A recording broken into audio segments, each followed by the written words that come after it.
Introducing the Paddy Power World Darts Championships.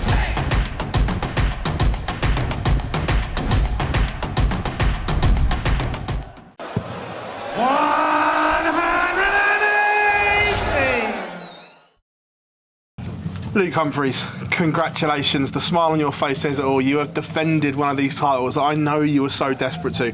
Just sum up how you're feeling after that. Yeah, buzzing. Honestly, it's a relief because it's not every day you win a major title, but you just want to defend one. I'm thinking if I don't do this one, then I've put all the pressure on myself in the World Championships and possibly trying to do it for the match play next year. But I'm really, really proud of that. To be honest, I wasn't at my best all weekend in the dirt game. In the semis, I kind of felt so flat. Kind of felt like the game had gone away. I felt tired, and I thought, kind of disappointed myself. I kind of didn't give that energy that I usually do. I kind of didn't give up, but I kind of did what I shouldn't have done. And usually I fight, and I did fight in the end, and got lucky in that game. But I've not been at my best all weekend. In the final, that was more of a Luke Humphries performance that I think a lot of people are used to, and it gave me a lot of confidence. I got a good bit of time now to get my game back up to the standard that I know it is at, but I can't be too critical. It's another major title, and I'm over the moon about it. Since the match play, like you say, you have been in and out. We've seen flashes. How important was it to send a statement before the Worlds at the last chance? Yeah, I mean, it's a statement to myself more than players or fans or anything like that. I need to send a statement to myself because I'm one of them players that needs to breed confidence all the time. If I have a couple of bad months, then it really does play on my mind sometimes. But I think the way I went into this tournament, they just weren't going for the air the way I wanted them to, and you see a lot of frustration up on the big stage. But the way I ended it, that really gritty performance against Dirk, and obviously the great performance against Luke there in the end, it's a major relief for myself. I come into this tournament, I messaged Kaylee and said, the darts don't feel right, maybe I need to change them. I think I will, to be honest. After the Worlds, I'm going to have a fresh change, try something new. But these darts have done me the world of good and achieved so much for me. The first session was a little bit slow from you both, but after that we had fireworks again. What is it about you two that seem to bring the best out in each other? Because the games are always electric.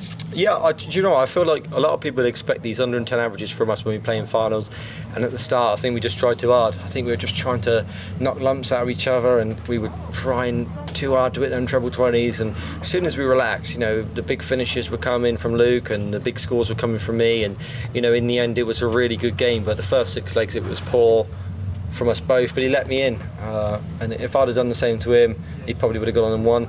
He let me in early doors and allowed me to breed that confidence, which I ran with. We know that you've tried to put Ali Pali to the back of your mind and not really spoken about it, but now you can. How excited are you to be heading back there to defend that title? I'm buzzing. I would have been buzzing if I'd have lost that game, to be honest. I'm still buzzing about it. Of course, it's a special feeling when the reigning champ comes back to Ali Pali, and you walk through the doors and everyone's expecting a big performance. The draw tomorrow, we're going to be there. It's going to be exciting. It doesn't matter to me who I draw. Hopefully it's a kind one, but is there any kind ones now? I don't know, to be honest. I think you just have to accept what's in your bracket. I think I've got a tough one. Yeah, I do think I've got a tough draw bracket. But for me, I thrive on that. I feel like I play better against the better players. So it's all going to be fun, to be honest. I think that now we've thrown open the whole scenario of who's going to be world champion a little bit more now. I think a lot of people probably thought it was just going to be Luke. Whereas now, kind of a little bit of maybe it might be me, and then we've got the rest of the field. So I think it's good for the sport that we've had the two Lukes have won the last 2 majors, and it makes it exciting to go on and see who's going to be world champion. But it might not be us either, it might be someone else. Not bad for someone that doesn't have a fear factor. No, apparently not. Bridgie and Polly, you said I didn't have the fear factor, but I got it now, come on. Luke, I remember last year you came into this tournament as the Grand Prix champion, the Grand Slam champion, but you said you wanted to beat Van Gogh in a final. That would make it feel more special.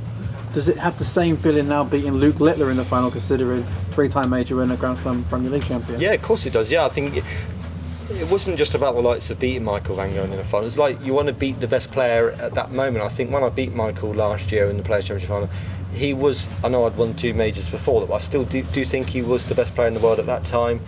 And then, obviously I had that period for 12 months where I was the best player in the world, and then Luke's been the best player in the world the last couple of months. And it's kind of a satisfactory feeling when you beat the best player in the world in a major final. So he's done it to me, I've done it to him, and I've done it to Michael, and Michael's done it to me. So I think there's a 3-way thing going on here where we all seem to battle it out a lot. But he's a tough player to beat. He really is. I know he let me have a good advantage at the start there, but the way he battles back, the way he don't give in, it's hard work. He really is a tough player to beat. You touched on it earlier, but you weren't at your best against Dirk. You've not been at your fluent best all tournament, and we saw moments in the World Championship against Ricardo and Joe where you looked in trouble.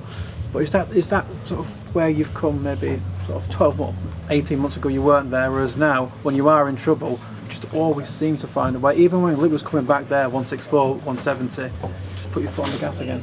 Yeah, I do. I agree. I do seem to find a way a lot, but I'd rather not be in them scenarios where I'm putting the pressure on myself and making it hard for myself.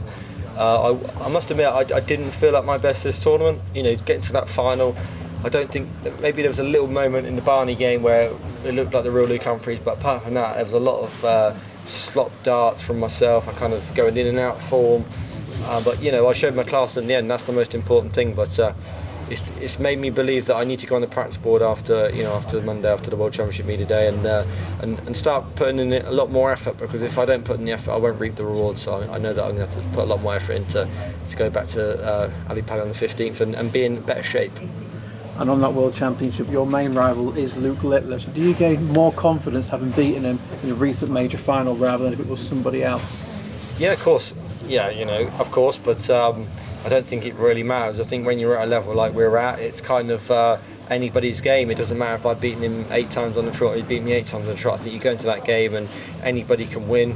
But we're at a level now where if we both turn up and the other person ain't, then the other person will win. So yeah, I think if we do meet, it's going to be, I think, semi-final. Is that right? Yeah. So that's a massive long game. So anything can happen in a best of 11. But we've got to do our own thing to get there, and it's not easy to do that. Luke, once again, a huge well done. Thanks for talking to us. Thank you very much. Introducing the Paddy Power World Darts Championships.